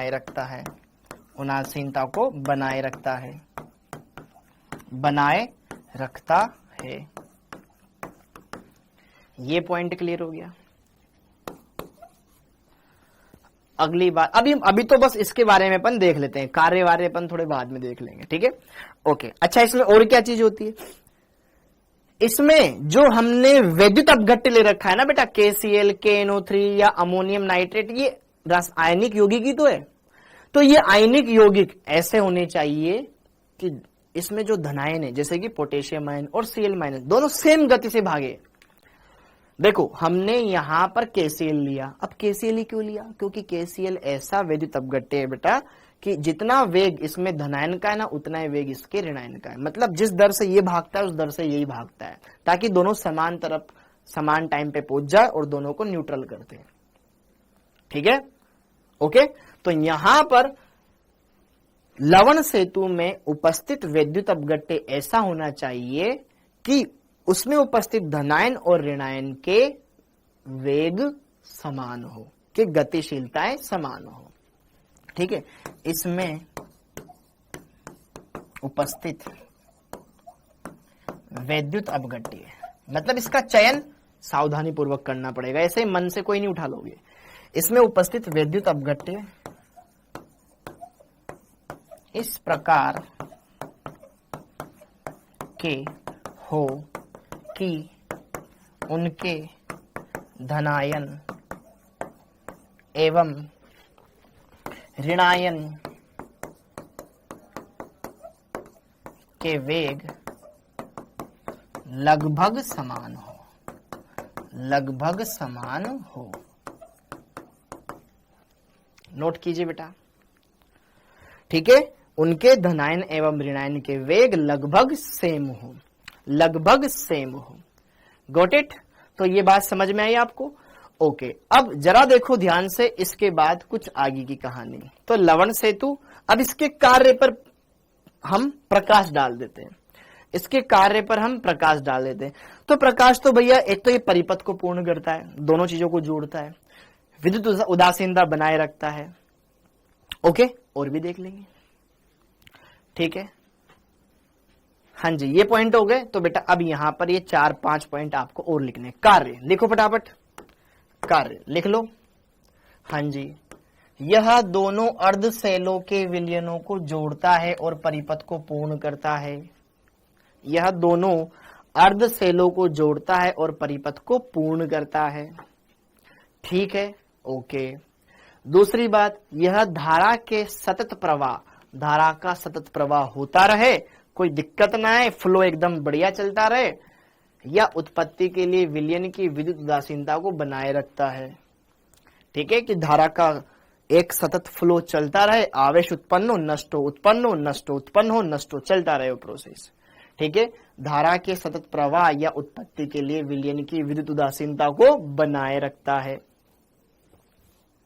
ओके, अब यदि लवण सेतु को हटाते हैं तो वोल्टेज 0 हो जाता है। एक बार लिख लो बेटा इनको अच्छे से।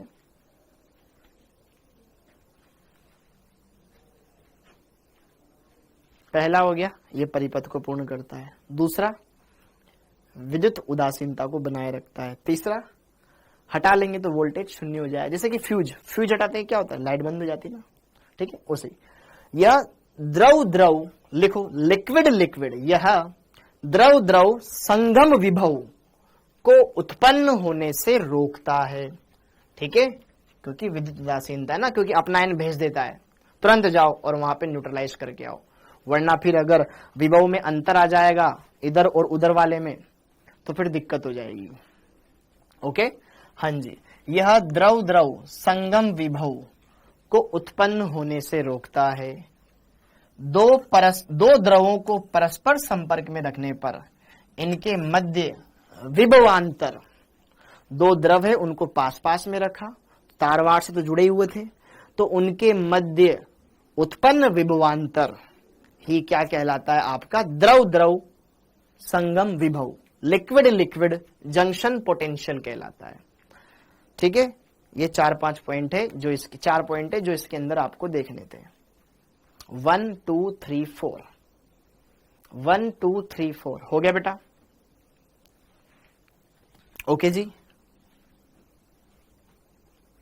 फिर अब इसकी अपन क्रियाविधि देखेंगे, है ना, रासायनिक गोल्ड गैल्वेनिक सेल की भी क्रिया कैसे होती है उनको देखेंगे। हो गया, अब यहां पर आगे की कहानी। ओके, तो अब हेडिंग डाल लो, गैल्वेनिक सेल की अभिक्रियाएं, गैल्वेनिक सेल की अभिक्रियाएं, गैल्वेनिक सेल की अभिक्रियाएं।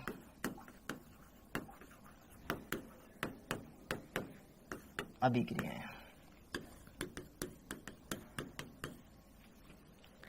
गैल्वेनिक सेल की अभिक्रियाएं, कि भाई गैल्वेनिक सेल में अभिक्रिया किस तरीके से स्टार्ट होगी, क्या क्या चीजें होगी, सारी बातें मैं यहां पर आपको वापस से बताता हूं। जरा देखो ध्यान से, गैल्वेनिक सेल में बेटा हमने जिंक लिया और जिंक का जलीय विलयन लिया, कॉपर का जलीय विलयन लिया। तो अब जरा देखो किस तरीके से यहाँ पे रिएक्शंस होती है।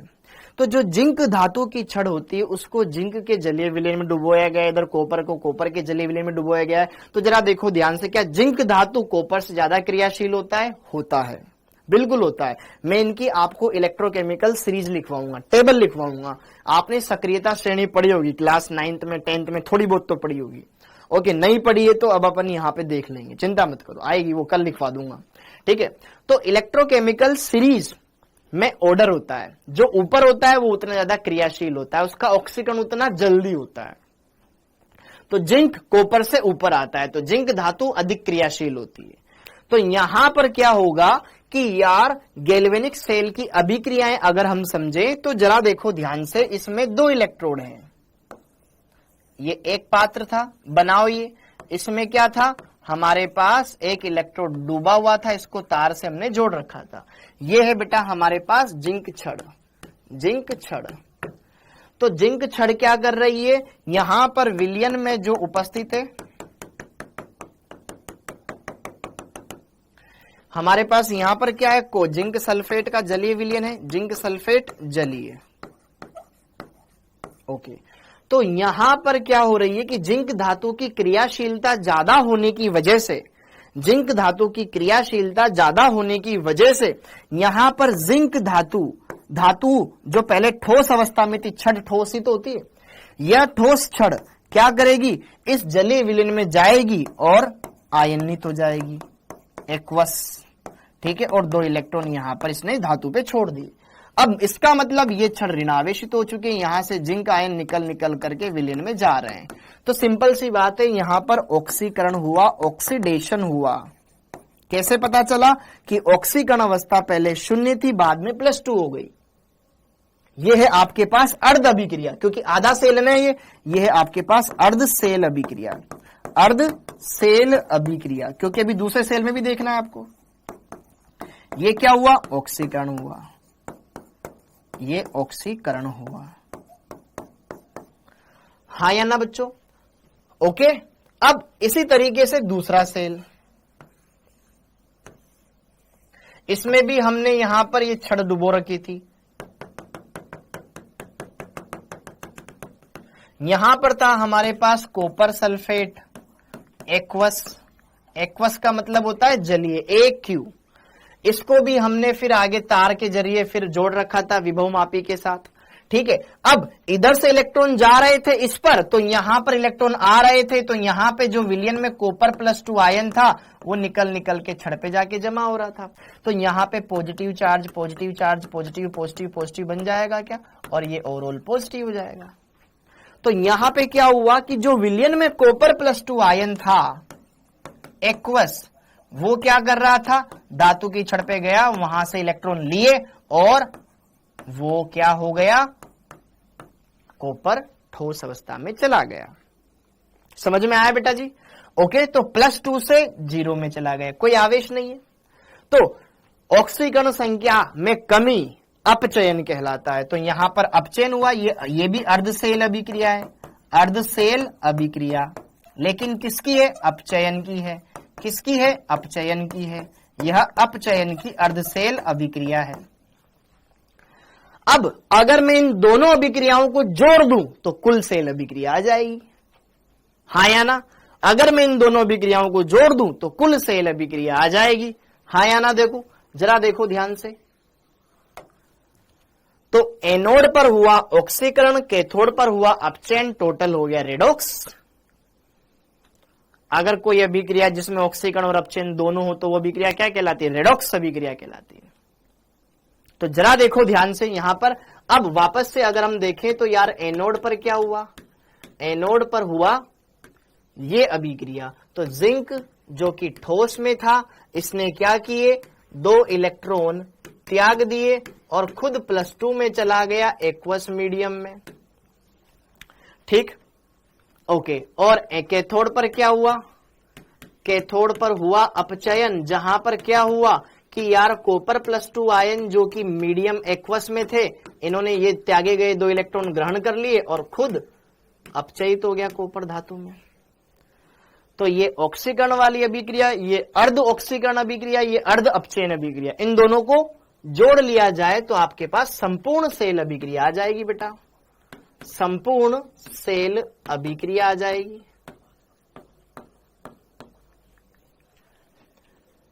तो जरा देखो ध्यान से, तीर के चिन्ह के तरफ वाले इस तरफ रहेंगे, तीर के दूसरे चिन्ह, तीर के सामने वाले सामने की तरफ रहेंगे, और जो इधर होंगे उधर होंगे वो कट जाएंगे, क्योंकि हम दोनों को जोड़ेंगे। अब जोड़ने पर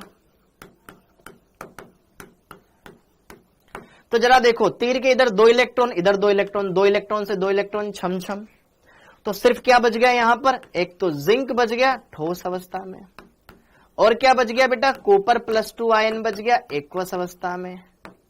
और ये तीर का चिन्ह इधर क्या दे रहा है, ये जिंक 2+ दे रहा है एक्वस, और यहां पर कॉपर +2 आयन किस में चला गया, कॉपर ठोस अवस्था में चला गया। ये संपूर्ण सेल अभिक्रिया आपके पास यहां पर देखने को मिल गई। तो इस तरीके से गैल्वेनिक सेल वर्क करता है, इस तरीके से गैल्वेनिक सेल वर्क करता है। इन कोई भी हो सकता है ये, ठीक है। अब इस सेल का प्रदर्शन कैसे किया जाता है, अगला इंपॉर्टेंट टास्क ये है। ये सेल हम दिखाते कैसे, अगला इंपॉर्टेंट टास्क ये है।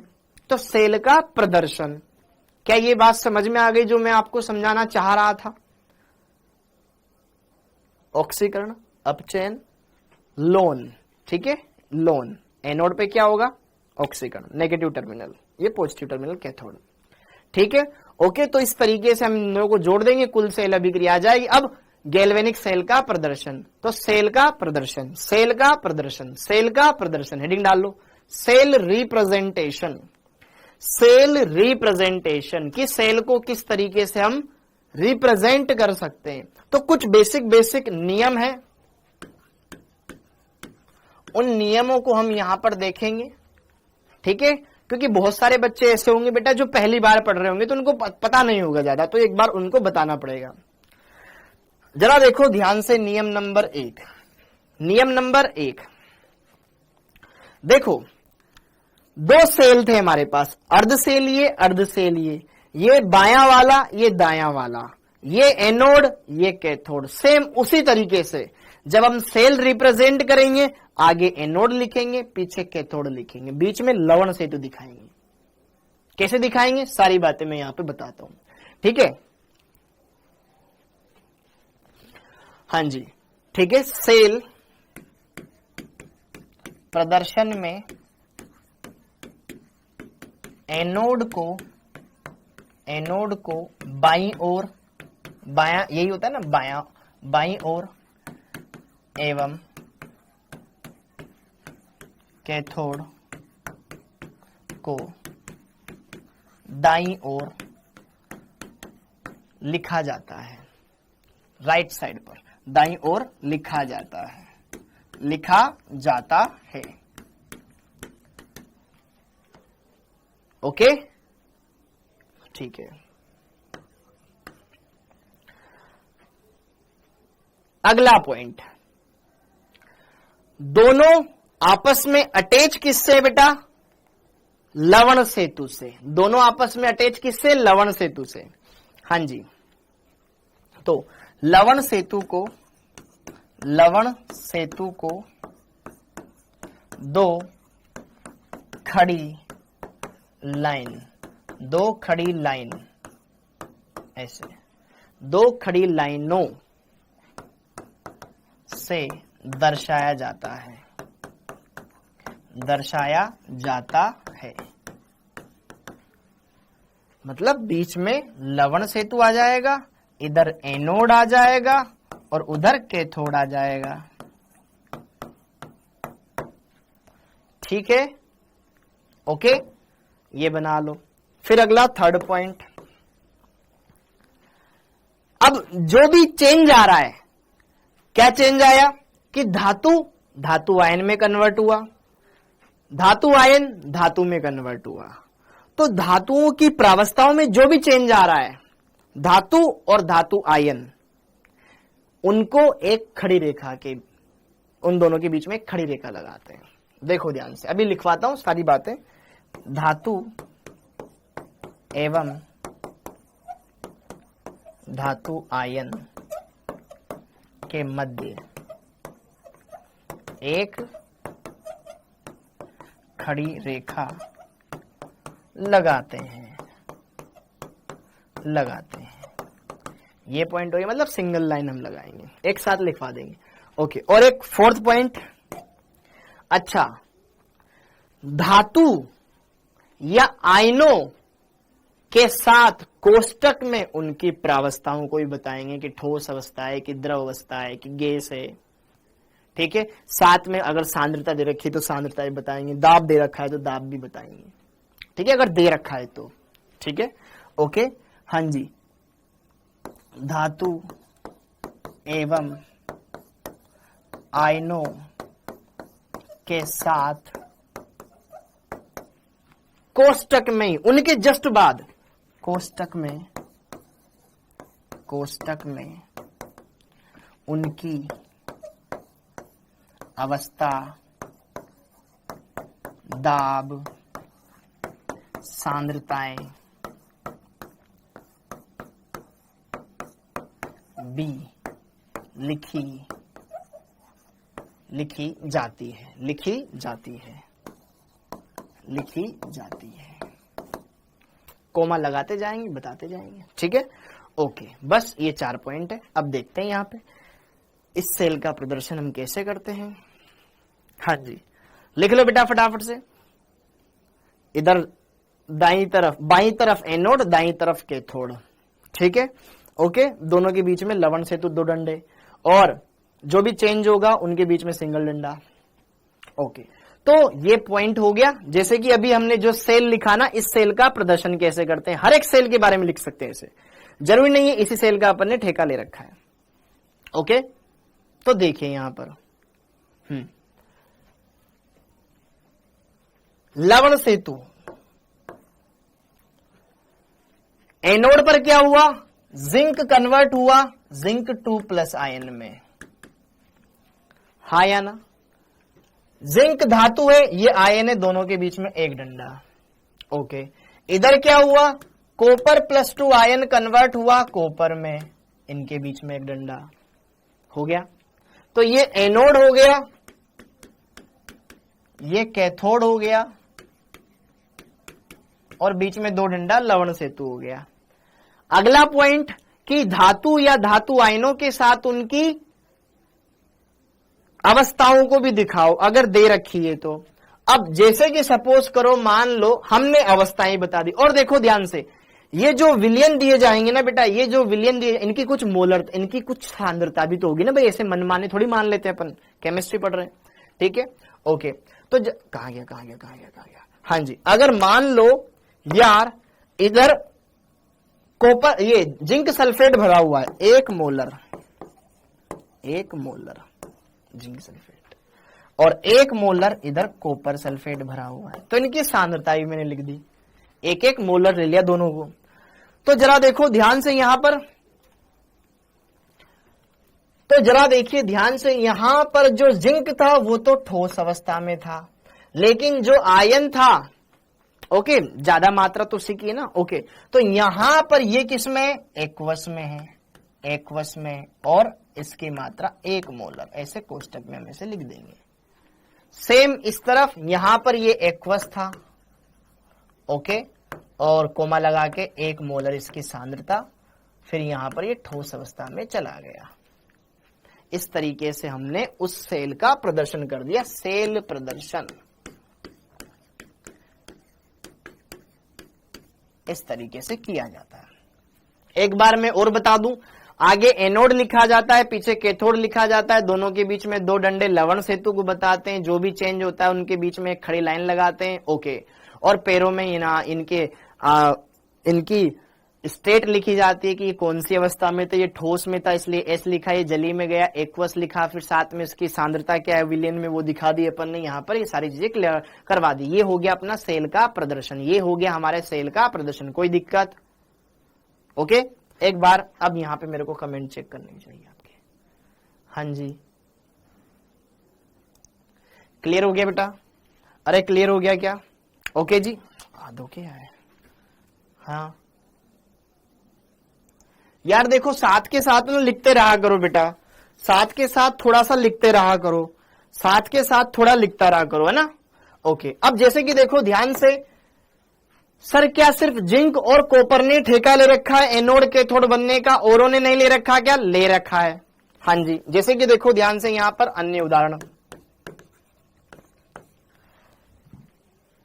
अन्य उदाहरण जैसे कि सपोज कीजिए, जैसे कि अरे पहले ये वाला 11th की फिजिकल केमिस्ट्री बची है, पढ़ेंगे, पहले अपन 12th के निपटा ले बेटा, टेंशन मत ले, पढ़ाएंगे दोनों। हाँ, अब जरा देखो ध्यान से, सेल का प्रदर्शन भी पूछता है बेटा नीट में, बिल्कुल पूछता है, सब्र कर लो ना, लिखवा देने दो ना। अब जैसे कि मान लो मैंने क्या ले लिया, Sn+2 को कन्वर्ट करवा दिया Sn+4 में, तो ये तो ऑक्सीकरण हो गया, ऑक्सीकरण अभिक्रिया हो गई। और यहां पे ले लिया मैंने ना Ag+2, ये कन्वर्ट हो गए किसमें, 2Ag में। हाँ जी, ये एक्वस था, ये भी एक्वस है, और ये भी एक्वस है, ये ठोस अवस्था में, इस पे कोई आवेश नहीं है। अब जरा इनकी कितनी मात्रा लेनी, वो मात्रा आपके ऊपर डिपेंड नहीं करती है, ठीक है, वो अपन यहाँ पे देख लेंगे, कोई छुट्टी उट्टी नहीं होगी बेटा, थोड़ा सा रुक जाओ यार बेटा, थोड़ा सा रुक जाओ, सब्र कर लो यार। ओके, एक तो मैं आपके कमेंट रोक के आपको इतना पढ़ाना चाहता हूं, ठीक है, बस इसीलिए चाहता हूं कि आप ज्यादा पढ़ सको। ओके, हाँ जी, वरना अभी तो इसके बाद पार्सर की क्लास है, समझ रहे हो ना, 3 घंटे। ओके, हाँ, अब जरा देखो ध्यान से, यहां पर अगर हम बात करें क्या चीजें किस तरीके से होगी, जैसे कि मान लो ये कोई अभिक्रिया दे रखी है, पहली बात तो आपको ये पता लगाना है सबसे पहले कि ऑक्सीकरण कौन सा है, अपचयन कौन सा है। ऑक्सीकरण ये साइड में लिख देता हूं मैं, ऑक्सीकरण क्या होता है, ऑक्सीकरण संख्या का बढ़ना, ऑक्सीकरण अंक या ऑक्सीकरण संख्या का बढ़ना, ऑक्सीकरण अंक का बढ़ना ऑक्सीकरण कहलाता है, और घटना अपचयन। ऑक्सीकरण अंक का घटना, ऑक्सीकरण अंक का घटना अपचयन कहलाता है। तो जरा देखो ध्यान से, Ag पर आवेश प्लस का 1 है, यहां पे 0 है, तो क्या यह अपचयन हो गया, अपचयन हो गया। +2 से +4 में चला गया, ऑक्सीकरण अंक बढ़ गया, ऑक्सीकरण हो गया, ऑक्सीकरण हो गया। तो मैंने ये समझ लिया भाई, ये तो होगा अपने एनोड पर और ये होगा अपने कैथोड पर। तो सबसे पहले तो इसकी अर्धसेल अभिक्रिया अगर आपको लिखनी हो तो पहली बात आपको इसमें बतानी हो अर्धसेल अभिक्रिया, अर्धसेल अभिक्रिया आपको बतानी हो। पूरी तो दे रखी है, पूरी तो दी हुई है, अर्धसेल अभिक्रिया में देखनी है। दिमाग खुला रखना बेटा, खुला रखना, खुला रखना, खुला रखना, ठीक है। तो एनोड पर होगा ऑक्सीकरण, तो एनोड वाली, एनोड पर क्या हुआ कि Sn+2 गया Sn+4 में,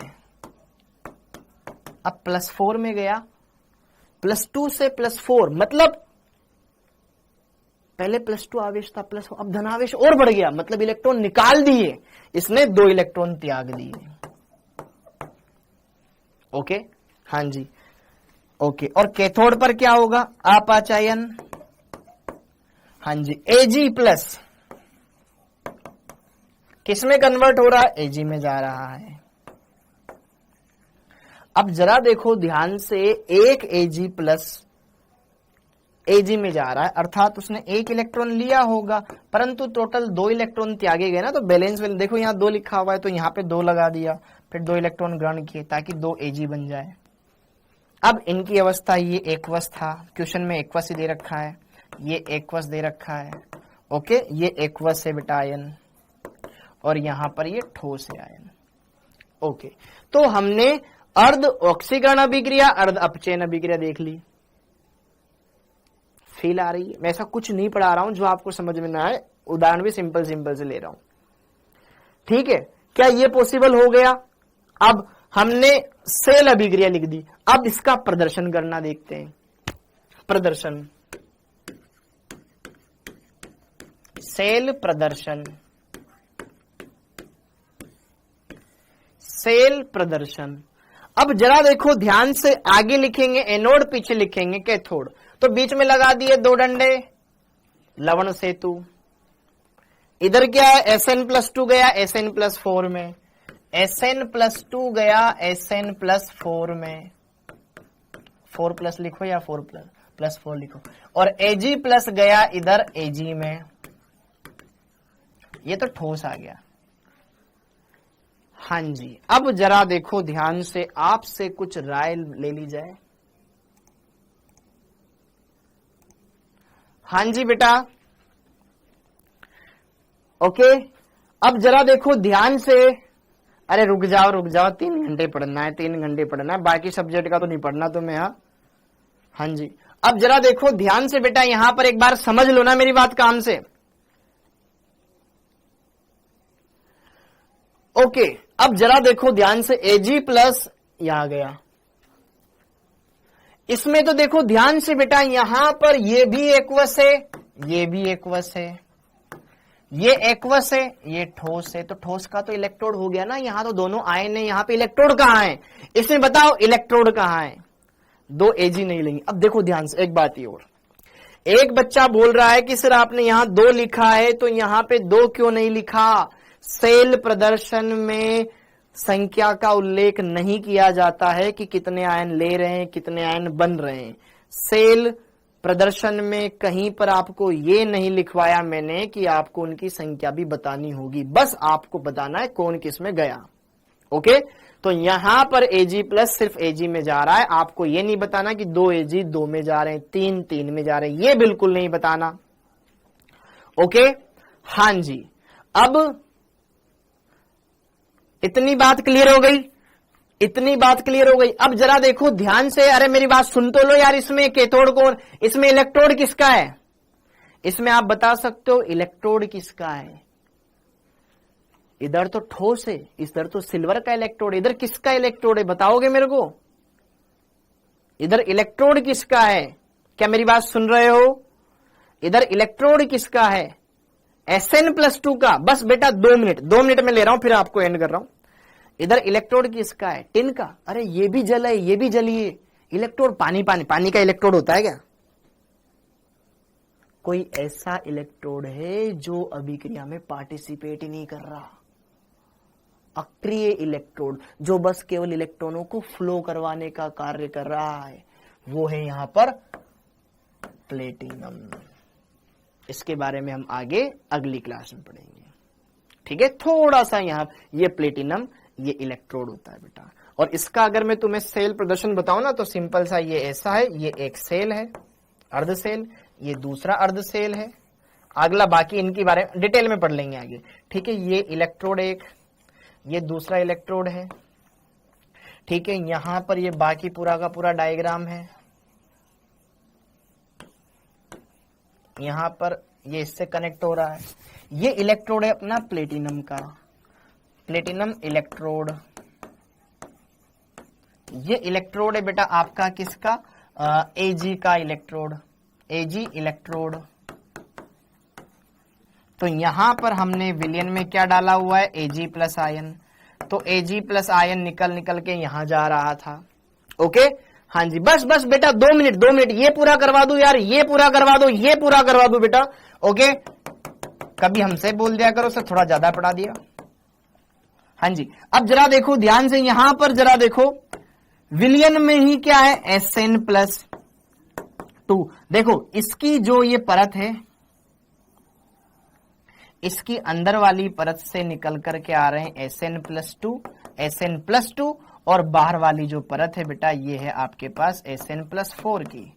तो यहां पर इस पर ये Sn+2 जमा होकर के इलेक्ट्रॉन त्याग रहे हैं और फिर Sn+4 में जा रहे हैं, और फिर यहाँ पे ये ऋणावेश क्रिएट करवा रहे हैं। वो ऋणावेश इधर से इधर जा करके इधर फिर यहाँ पे जा रहा है Ag, इस पर धनावेश इस छड़ पर Ag की वजह से, Ag+ की वजह से।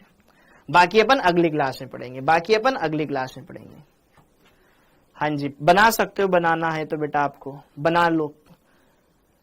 ये जो इलेक्ट्रोड है इसको बोला जाता है अक्रिय इलेक्ट्रोड, अक्रिय इलेक्ट्रोड। अगली क्लास में पढ़ा दूंगा इसके बारे में डिटेल में कि अक्रिय इलेक्ट्रोड क्या होता है, सक्रिय इलेक्ट्रोड क्या होता है, अक्रिय इलेक्ट्रोड क्या होता है, सक्रिय इलेक्ट्रोड क्या होता है, पढ़ा दूंगा इसको। लवण सेतु का वर्क स्लाइड दिखा दो, ये रहा बेटा। ठीक है, तो आप सभी का बहुत बहुत धन्यवाद, आप सबका बहुत बहुत धन्यवाद। ठीक है, क्लियर है बेटा? Okay, thank you doctor Rohit. Okay, bye bye. आप जा सकते हैं, जा सकते हैं बेटा, जा सकते हैं। आई होप आज का चैप्टर, आज का टॉपिक आपको समझ में आया होगा बढ़िया से। थैंक यू, जय हिंद।